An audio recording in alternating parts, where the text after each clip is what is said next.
But your confidant, the one who fed you information about my plans, the one you swore to protect,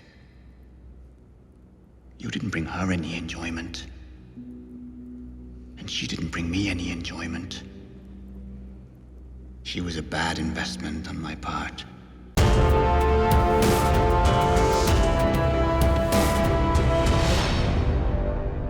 Hey everyone, welcome back to my channel.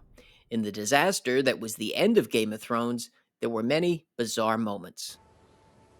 And who has a better story than Bran the Broken?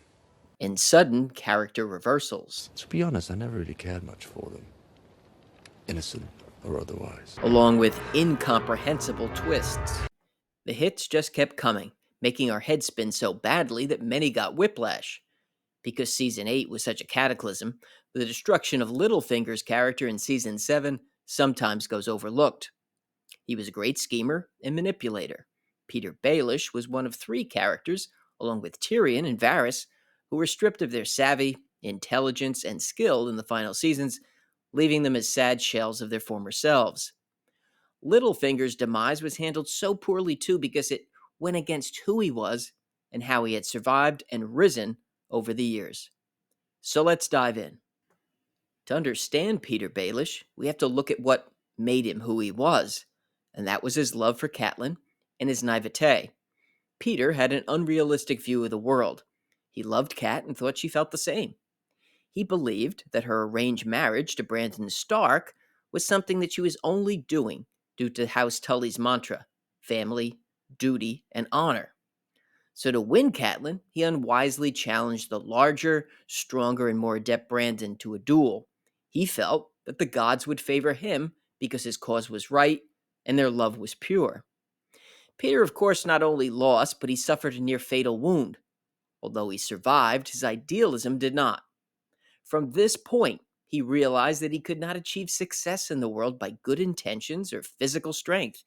He had to employ his cunning and work in the shadows, while others, like Robert Baratheon years later, would attain power through sheer force. The Chaos is a Ladder speech from the TV series is not in the books, but is well done because it does put into words some of Littlefinger's philosophy. But what do we have left once we abandon the lie? Chaos. A gaping pit waiting to swallow us all. Chaos isn't a pit. Chaos is a ladder. Chaos, of course, isn't good for those in power.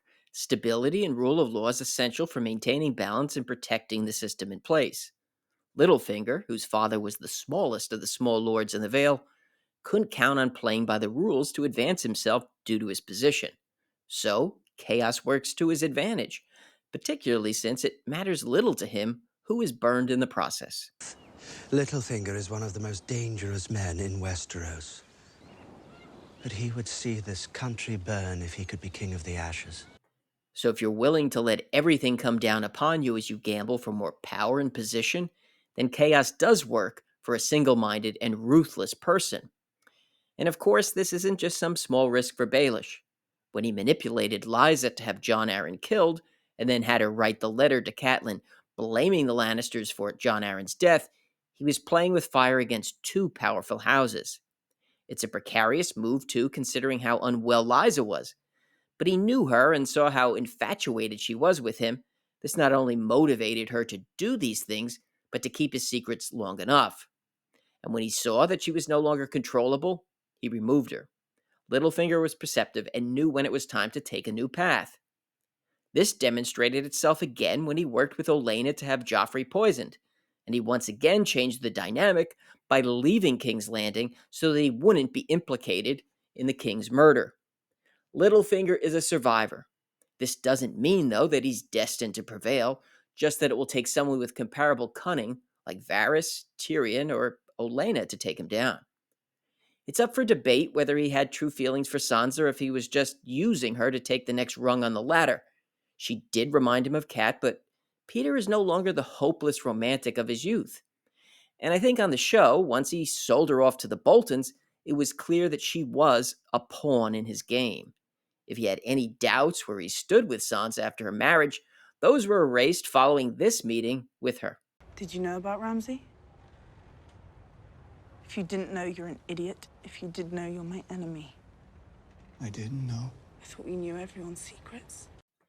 After all of this, it doesn't mean that he won't still attempt to scheme or manipulate Sansa to further himself, but he's going to be even more cautious and aware around her, even after helping Sansa retake Winterfell. Littlefinger isn't a fool. As a person who uses others, he's going to see that Sansa only went to him as a last resort. You said you would protect me. And I will. You must believe me when I tell you that I will. I don't believe you anymore. I don't need you anymore. You can't protect me. You won't even be able to protect yourself if I tell Brienne to cut you down. His character turn becomes unbelievable when he stays in Winterfell even after Jon is named king in the north. Littlefinger's standing with Sansa is already tenuous, and with Jon ruling, he's going to be on the outs.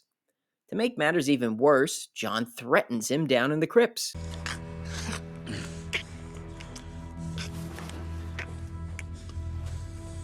Touch my sister, and I'll kill you myself. How could he stay around after that? This is not the same man who left King's Landing in the wake of Joffrey's death, or the one who played the Starks against the Lannisters from the shadows. That Littlefinger would have fled Winterfell and let the larger players in the game fight it out amongst themselves while he remained safely on the sideline. Besides, Dany's arrival in Westeros is going to be paramount for Baelish, and she has formidable people on her side in Tyrion, Varys, and Olenna. Littlefinger is going to want to assess Dany and probe for any weaknesses in her alliance. Instead, they had him playing juvenile games in Winterfell, ludicrously attempting to turn Sansa against her own sister. And what does he even have to gain from this, even if it succeeds? It's not like he's taking down Joffrey or Ramsay or even Jon for that matter. It's a wasted endeavor. Sansa has come to him once before when she needed him, so his best move now is to leave and just wait it out. And if you're grasping onto the belief that he's desperately in love with her, how do you come to terms with him giving her to Ramsay in the first place? You can't. It shows that he's a schemer and a manipulator that uses people above all else. And the mistakes he made after the Battle of the Bastards just don't make sense, except in the dumbed down version that Dan and Dave gave us of so many previously intelligent and devious characters.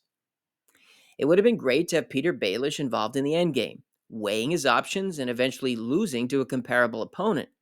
I think Varys is the one who should have taken him down, and certainly Sansa could have played a part in that too. On the show, they had Varys flipping to support Jon, and I think this is something that Varys could have moved towards, but it wouldn't have been because he saw Dany as crazy, just that Jon, as half Stark and half Targaryen, would be a more acceptable option to the Seven Kingdoms. Having Varys draw Littlefinger into this plot and then betray him along the way would have been a more appropriate path than the childish nonsense we were given in Season 7. And unfortunately, Petyr Baelish was the first domino to fall in the succession of character assassinations and other contrivances that we saw in Season 8. If you enjoyed the video, make sure to hit the like button. And if you're interested in more on Game of Thrones and House of the Dragon, listen to Caraxes and subscribe. I want to thank everyone for watching, and I'll see you soon.